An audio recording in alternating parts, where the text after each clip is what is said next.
我睇嗰條片係真係對我嘅衝擊係非常之大，因為好多時候呢，我哋用我哋既有嘅印象去睇呢啲嘢嘅時候，我哋就係會覺得，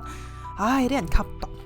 因為冇個好嘅，啲吸毒嗰啲人又嘥錢啦，又搞到個人咁樣啦，跟住冇工返啦，成啦，佢哋喺我眼中就係一撇垃圾，一撇屎咁樣。咁但係當你真係去了解呢位朋友嘅故事嘅時候，你會發現原來佢經歷咗咁多嘢，就係所謂嘅你未經他人苦，莫勸他人善咯。節目可能包含粗口、性相關嘅話題、政治唔正確、負面情緒。如果可以接受到嘅話，咁你就繼續聽落去啦。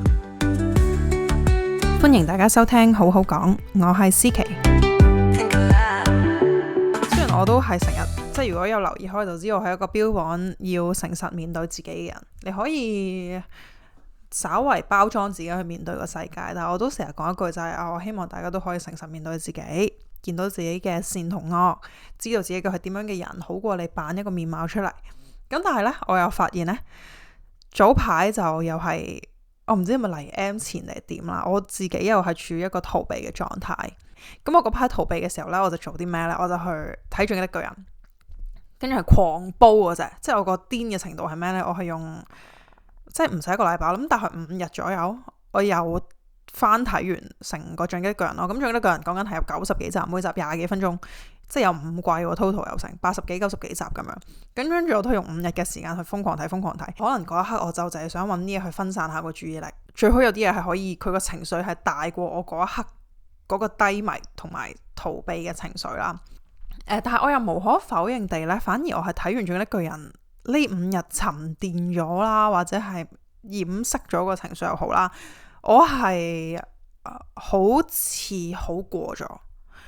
逃避可恥但有用咯，我諗我都真係深深明白呢一句，係未去到深深明白嘅，都淺淺明白咗呢一句到底係咩意思。逃避可恥但有用，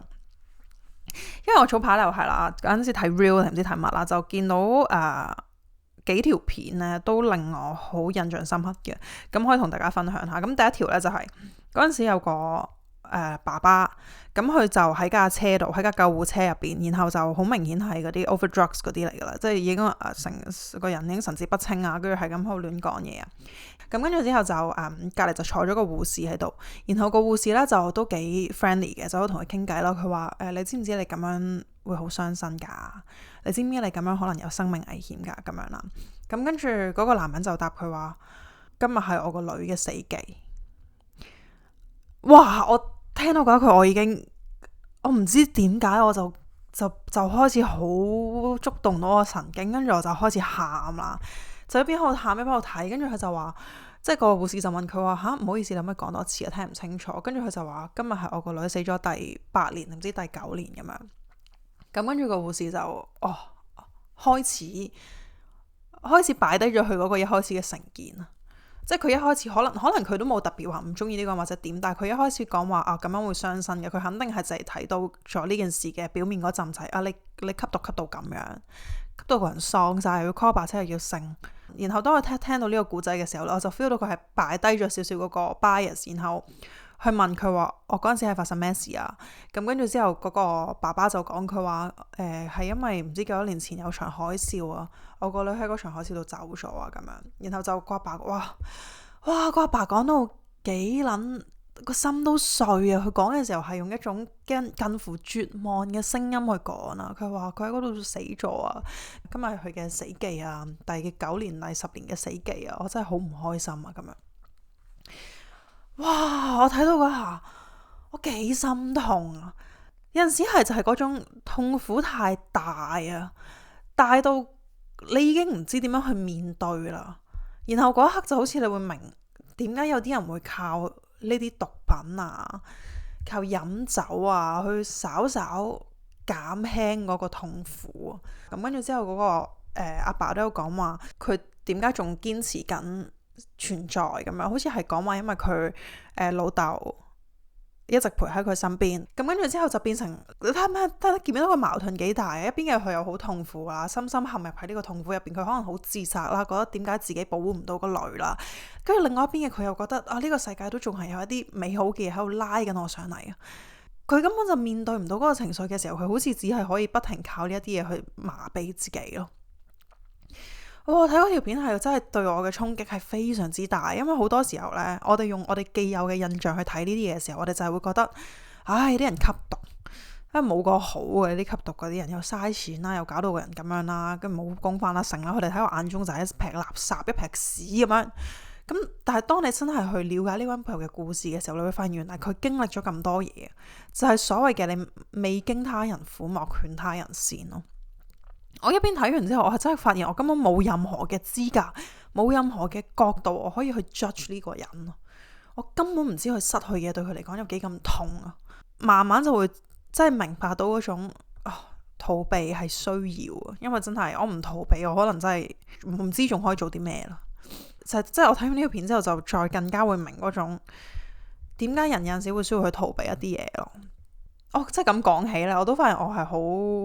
係會習慣用某啲方式去逃避嘅。有陣時唔知點算嘅時候呢，我係會去飲酒嘅。我太多嘢煩，然後我唔知可以點處理嘅時候呢，我就會一個人去旅行，然後就會好想一個人飲酒，或者可能我透過喺一啲飲酒嘅場合識咗第二啲人，我希望可以分散我嗰個注意力咯。記得我由幾年前最低谷啦，大概係我20歲嗰陣時最低谷嘅時候呢，我嗰陣時嘅做法都係好 emo 地聽歌，聽完歌之後我就買咗張機票去台灣，自己一個人，跟住就好似想揾一個破出口去令自己暫時睇唔到嗰啲唔好嘅嘢咯。咁但係我呢個方法算幾健康啦嘛，即係揀去旅行，逃避個圈子，逃避個社會，逃避個世界。同埋我就係喺另外一條 reel， 就係佢都有訪問某一個名人，然後個名人都係講話，我最痛苦嗰段時間，我係靠吸毒行過嚟噶。如果我冇吸毒呢，你而家可能已經同唔到訪問啦，類似咁樣嘅嘢啦。跟住又係另外一個衝擊就係原來有陣時依靠呢一啲嘢，佢唔係為咗淨係為咗令自己快樂咯，唔係淨係為咗當刻嘅感覺啊，佢好似係一種麻醉劑咁樣咯，令自己暫時睇唔到一啲嘢咯。但係我始終唔係話即係叫大家有問題就吸毒啊，成啊，千祈唔好誤解我嘅意思啊。我只係話我見到呢個世界原來有啲人係 through 呢啲方法去逃避某一啲面對唔到嘅嘢。你明噶啦，我哋處於一個資訊咁快嘅時代，根本我哋唔係真係可以有咁多時間就咁坐喺度審思自己嘅人生，審思過去發生嘅每一樣嘢，然後慢慢去同自己和解。呢樣嘢其實真係唔係咁容易啦。咁其實今日呢集呢，我冇咩 message 要帶出嚟，就係想同大家分享下我逃避嘅過程啫。咁軟化少少啦，成日嗌人唔好逃避，但有陣時逃避可恥，但係逃避有用。今集就短短地分享咗最近嘅故事。你睇我今日講嘢都好 happy 啊，係咪？咁樣逃避完睇一睇套劇又有翻啲心靈富足，問題未解決嘅，但係 at least 都狀態還可以。咁大家仲有啲咩想分享啊，或者你哋有第啲故仔想講嘅話呢，都可以去我 Instagram 投稿啦。咁多謝大家收聽，好好講，我哋下集再見，拜拜。